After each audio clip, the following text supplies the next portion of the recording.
Ōkoku's release in 2001 proved that being tethered to an AI-controlled companion character doesn't necessarily result in tedious gameplay.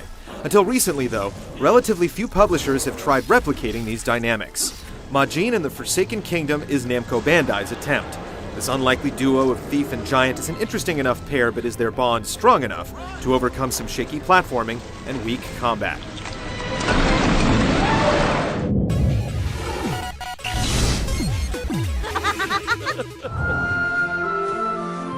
You're coming with me.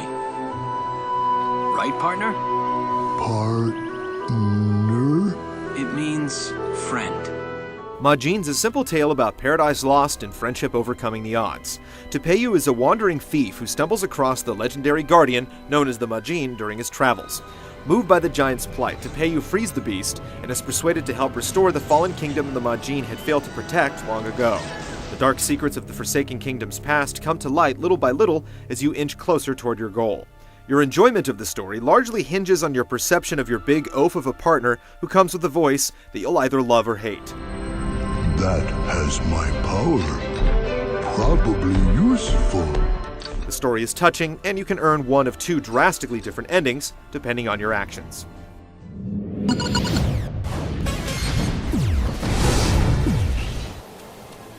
While Majin may seem like a cheap Ōkoku knockoff, it more heavily borrows from the Metroidvania playbook, with a bit of Zelda thrown in for good measure. The world is essentially one giant dungeon filled with multiple rooms, and progressing through each requires a good deal of puzzle solving, stealth, and combat. You're constantly rewarded for going off and exploring dark corners or hidden passages, and the game makes it easy to keep track of your progress with an icon display showing how many hidden collectibles are within each section of the map. There is quite a bit of backtracking, but it's hard to get lost with the aid of the in-game map. Getting through the Forsaken Kingdom requires teamwork. Working together over time, Tepeyu and the Majin grow stronger both individually and as a duo, with team-based combo attacks that improve as you progress through the game. Though leveling up is part of the system, you'll never feel the need to grind in order to advance. Instead, you earn abilities and skills through items you obtain, either in the form of gear for Tepeyu or fruits for the Majin. Some fall into the category of hidden collectibles, but you'll find most of them by simply progressing through the game. The net result is that you're constantly feeling rewarded. This doesn't hold true for the game's numerous enemy encounters. Combat is a frequent occurrence, but the paltry variety and weak AI results in vapid battle sequences. You can often bypass skirmishes with crafty acrobatics or by simply running away, but not so when it comes to bosses. It's mandatory that you vanquish one of these dungeon masters before you're granted access to the next major zone. The showdowns require that you put the Majin's newfound abilities to clever use, but the bosses end up being pushovers with easily decipherable weaknesses that suck much of the tension out from the encounters. The game's formula isn't unique by any stretch of the imagination, but Majin does much more right than it does wrong.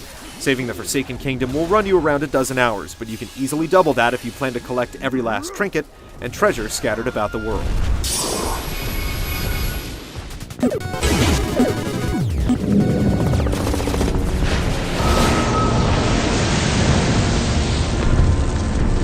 I have firepower again.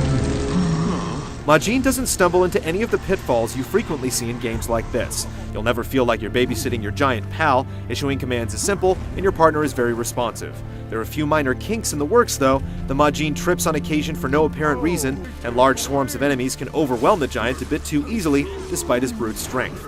Generally though, you feel as in you're in complete control of the big guy's actions most of the time. The same can't be said for Tepeyu. A large portion of the game involves platforming, and the jumping mechanics are imprecise and loose, making it easy to miss your mark even during the simplest of jumps. Tepeyu also lacks a diverse set of moves. He can run, jump, or hang from ledges, but that's about it. The environments beg for something flashier, but the meager moveset leaves you wanting. Tepeyu's combat maneuvers are certainly more responsive, if not a bit dull. Controlling the tempo of battle is easy, but the shallow mechanics ultimately undermine the combat, turning fights into mundane struggles against boredom. Stealth kills are a bit more interesting, but you won't use them much beyond the early goings. Where the combat really hits its stride is with the combination battle mechanics. By combining the Majin's elemental attacks with Tepeyu's moves, you can trigger a special finisher that is both visually stunning and tactically effective. Majin nails the teamwork aspect, but it stumbles when it comes to the main character's controls. It'll have you wishing that you could switch places and take control of the big guy.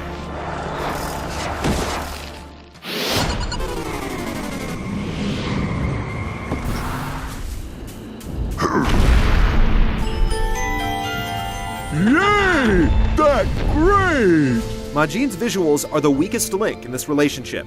The graphics aren't terrible, but they're nothing notable by any means. The character and enemy designs are generic, and there are plenty of ugly textures and poor draw distances at every turn. The visual style somewhat compensates, and the game makes good use of its color palette.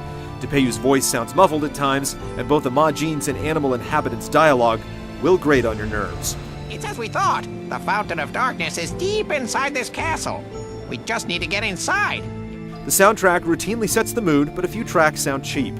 Majin is a budget title, and it certainly shows.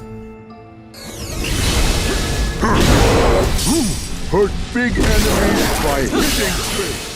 Tepeyu's shortcomings don't ultimately doom this adventure because his big friend has his back. It doesn't quite reach Iko's levels of quality, but it emulates the formula well enough. This is one friend request you should give careful consideration to. I happy. Thank you. Thank you.